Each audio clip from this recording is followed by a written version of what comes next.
Hello there, I'm Noel Hacegaba, Chief Operating Officer at the Port of Long Beach. Welcome to Supply Chain Insight, where we explore the latest trends, issues, and news in the supply chain with top industry leaders, experts, and influencers. Our objective is to bring you the insight you need to help you keep your cargo moving.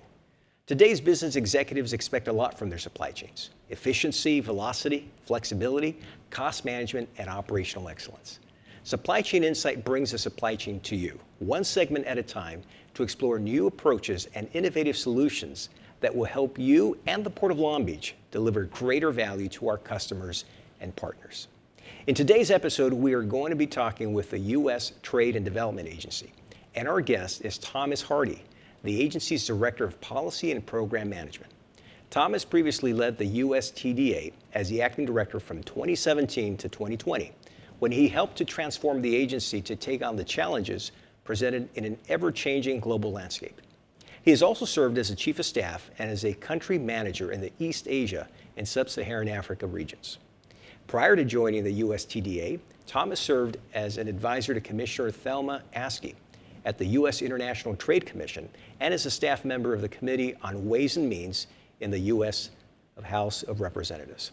Tom, welcome to Supply Chain Insight. We are happy to have you on today to talk about the mission of the U.S. Trade and Development Agency and the important role your agency plays in supporting trade and boosting U.S. exports. I had the pleasure of meeting your director, Ino Ibong, at the 98th Annual World Trade Southern California Conference here in Long Beach recently, and I was very impressed with her remarks about your agency. So without further ado, Tom, let's jump into the questions. Let's do it. For those in our audience who may not be as familiar with the U.S. Trade and Development Agency, what can you tell us about your mission?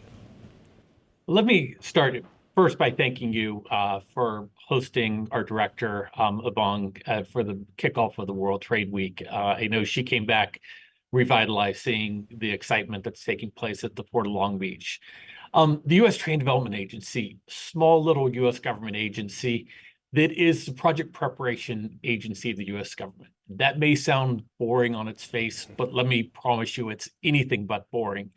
USTDA's job is to help American companies open up markets for the export of U.S. goods and services into emerging markets. Those goods are coming through the Port of Long Beach. So all of our efforts are designed to help our partners in emerging markets design the infrastructure that's going to power their economic development. What does that mean? That means supporting clean energy, transportation systems, digital connectivity, healthcare infrastructure. This is an area that's so highly competitive, where U.S. companies are facing competition from the EU and more from low-cost Chinese alternative solutions. And that's where the U.S. Trade and Development Agency comes in, is using our grant funding to finance the project preparation, the feasibility studies, the technical assistance that help to do the design and engineering for infrastructure projects that are going to be invested in by our partner countries. The feasibility studies provide the advice for financing, engineering services, legal regulatory impediments, all in a way to position American companies to export their goods and services into these emerging markets as countries invest, both the public sector and the private sector, invest in these big ticket infrastructure assets. The other side, which I think beyond just the project preparation side, is our partnership building, which goes directly to the Los Angeles area, where USTDA will step in, where we identify big upcoming procurements. And we know that these procurements need U.S. technology, need U.S. goods, and USTDA will sponsor foreign buying delegations to come to the United States, be introduced to American companies, technology suppliers, and so very often these buying delegations from all over the world are coming through Long Beach, coming through the Los Angeles area to meet with the innovative companies, technology providers that, again, depend so very much on the Port of Long Beach and making sure that those containers that are leaving the port back into the world economy are filled with American goods and services. Thomas, that's music to my ears, and I can tell you that for our audience, music to their ears as well. Thank you for that background, that context. It sounds like you do quite a bit to power our economy and enable U.S. exports, which here at the Port of Long Beach, we are behind 1,000%. In fact, for the past 4+ years, the San Pedro Bay Port Complex, the ports of Long Beach and Los Angeles together, we've been the nation's leading gateway for exports. In 2023, we as a gateway processed 2.5 million TEU, carrying an estimated value of $92 billion in exports. And so far in 2024, the gateway is on track to have another strong year for exports. From January through April, for example, our gateway processed over 900,000 TEU of exports. So we take great pride in the role we play in supporting exports because we know how important exports are to supporting American businesses, fueling the nation's economy, creating a lot of good paying jobs here in the U.S. So tell us about some of the programs and initiatives at USTDA that you marshal to help boost exports. Sure. I think I would go back to where I just ended, which is the reverse trade missions, which is so critically important. USTDA is vetting the buyers. We're vetting our partners overseas and bringing those buyers to U.S. markets, like I said, the Los Angeles area. What does that mean? That means for small businesses, they don't have to get on a plane and go to a foreign market and try to find the right buyer, find the right person. The U.S. Trade and Development Agency, working with our partners at the Department of Commerce, at the U.S. State Department, does that work for U.S. companies to help curate these trade delegations to the United States. It's a low-cost option for American companies to identify and meet with the right people. The other side, which is critically important, particularly for the Los Angeles area, is our Making Global Local partnership. There's a partnership I started many, many years ago when I was leading our public affairs department, which is designed to connect economic development agencies from around the country with USTDA, and for them to be able to know about the commercial opportunities that we fund so they can get it out to their clients. And we've got partners throughout Los Angeles, work very closely with the mayor's office, everything we can do to push out these opportunities for American companies and U.S. companies in the Los Angeles area. The last thing I would note is our Climate Smart Infrastructure Initiative, where it's not just clean energy projects, but looking at the whole gamut of infrastructure that is going to be critical to address the climate crisis. So it's what are weather monitoring systems? What are the technologies behind weather monitoring systems that need to be implemented today to help our partners throughout the Pacific Island countries to address increasing cyclones, transportation systems that are more resilient to a changing climate. So the Climate Smart Infrastructure Initiative is kind of our take on a holistic approach to how do we support our partners take their limited budgets to invest in infrastructure that is best able to help them invest in projects that are going to be resilient to climate changes. Fascinating, and I'm sure that if I were to ask you, you'd have many more success stories of how your efforts, your programs, initiatives have enabled exports, which is exciting to hear, Tom. Let's talk about something I saw recently. I read recently about your partnership with Kenya to boost semiconductor production. Tell us about that and how it is that you ended up partnering with Kenya, and tell us about your efforts to solidify that partnership. Sure. No, I think this goes along with the administration's broader initiative to look at securing the supply chain.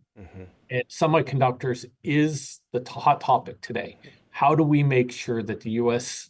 companies, U.S. industry that are driving innovation have the semiconductors necessary where there are global supply chain disruptions that they can turn to different suppliers? So USTDA, our Sub-Saharan Africa team, we have an office in Kenya that has developed a partnership with a company that is currently producing what are considered legacy semiconductor chips, but a small scale. And as we look at diversifying the supply chain, making sure that there's supply chain resilience, USTDA is partnering with this organization in Kenya to help them design the expansion of their semiconductor fabrication chips. So we're able to open up markets for U.S. goods and services as they build out and expand their factory to build more semiconductor chips. But as importantly, when these greater volume of chips are coming onto the market, it's providing greater resiliency within the global supply chain for semiconductor chips, which is so critical for long-term economic growth for the United States and the global economy.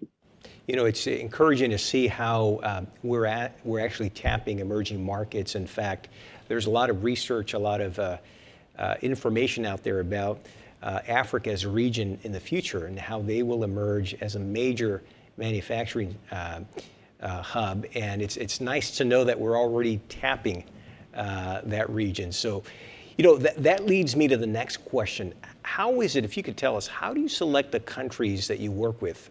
And then how do you identify the US-based companies that you partner with? Sure. I think we take a very structured approach internally, looking at, you know, there's 100+ countries around the world, emerging markets that we could operate in, but we don't have the staff, we don't have the resources to work everywhere. So we have to narrow our focus to those areas where US companies are interested, where there is an interest already. So we're not leading the charge, we're standing side by side with American companies to help them expand their markets and expand their opportunities in emerging markets.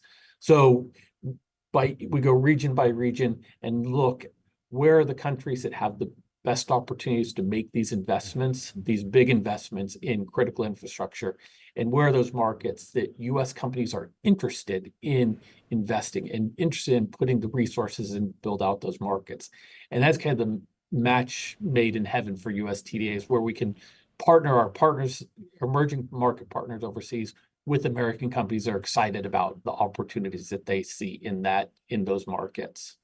And I noticed that you're involved in a number of sectors that closely align with our own initiatives here at the Port of Long Beach, whether it's climate, clean energy, transportation, digital infrastructure. How do you decide what sectors you focus on? Sure, it's much the same way. We look at the competitiveness of US market, of the US industry.